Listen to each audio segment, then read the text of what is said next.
1. Sedotan filter air. Bikin air selokan bisa diminum. Saat barang air keran bakal mati atau terkontaminasi bakteri, mayat, dan radiasi. Jangan bawa galon berat dan bikin kamu dirampok. Pakai sedotan filter air portable. Kamu bisa minum langsung dari genangan hujan atau sungai yang kotor, dan airnya otomatis jadi bersih, siap minum. 2. Selai kacang dan madu murni. Bikin energi penuh tanpa perlu masak. Lupakan mie instan. Kamu butuh air bersih dan api buat masaknya. Nyalain api di malam hari cuma ngasih tahu musuh lokasimu. Selai kacang itu sangat padat kalori, dan madu murni itu satu-satunya makanan di bumi yang gak bisa basi sampai kiamat. Tinggal telan, energi langsung penuh. 3. Lem Korea dan pembalut wanita. Bikin pendarahan bocor langsung mampet. Rumah sakit bakal kolaps. Kalau kamu kena pecahan kaca parah, plester nggak mempan. Tahu nggak? Lem Korea awalnya diciptakan pas perang Vietnam buat nutup luka robek darurat di lapangan. Dan pembalut wanita adalah benda penyerap darah terbaik buat nutup luka tembak sebelum dibalut perban.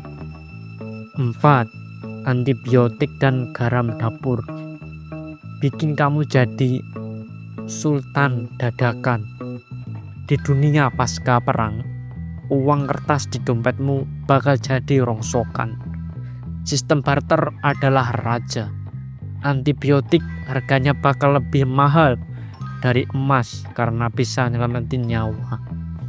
Dan garam itu pengawet daging alami terbaik biar nggak busuk tanpa kulkas. 5. Radio engkol di dalam tas Faraday. Bikin kamu nggak buta informasi.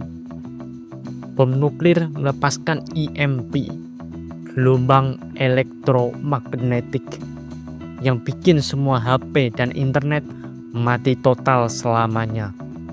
Siapkan radio engkol tanpa baterai, lalu bungkus rapat pakai aluminium foil.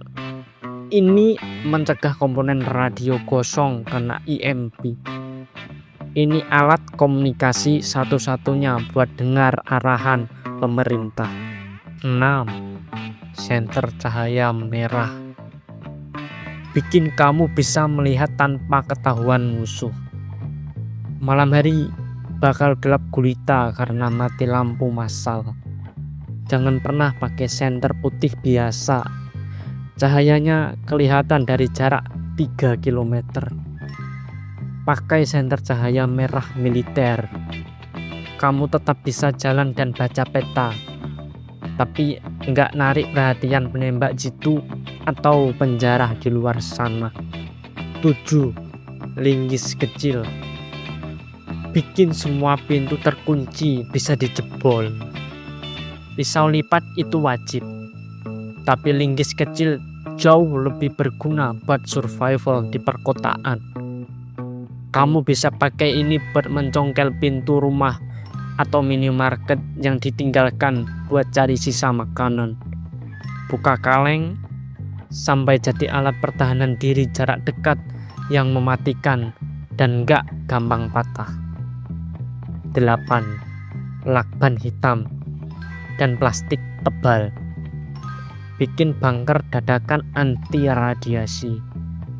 Kalau ada sirine peringatan bom kimia atau nuklir, kamu cuma punya waktu hitungan menit.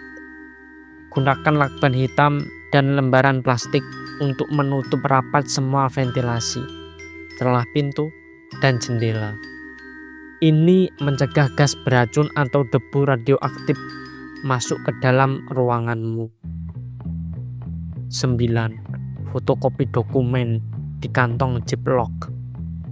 Bikin kamu diakui sebagai warga negara. File disclosure atau HP nggak bisa diakses lagi. Bawa fotokopi KTP, KK, surat tanah, dan paspor fisik. Masukkan ke plastik kedap air. Ini tiket VIP kamu saat harus masuk ke kamp pengungsian militer atau saat mau dievakuasi pindah negara. 10. Ransel dekil. Bikin kamu dianggap bukan ancaman. Jangan pernah masukin semua barang tadi ke tas taktis militer motif loreng yang mahal. Itu cuma bikin kamu ditarget perampok atau dianggap musuh. Pakai ransel sekolah biasa yang kelihatan dekil. Isinya memang harta karun survival, tapi dari luar kamu kelihatan kayak orang miskin yang gak layak untuk dirampok.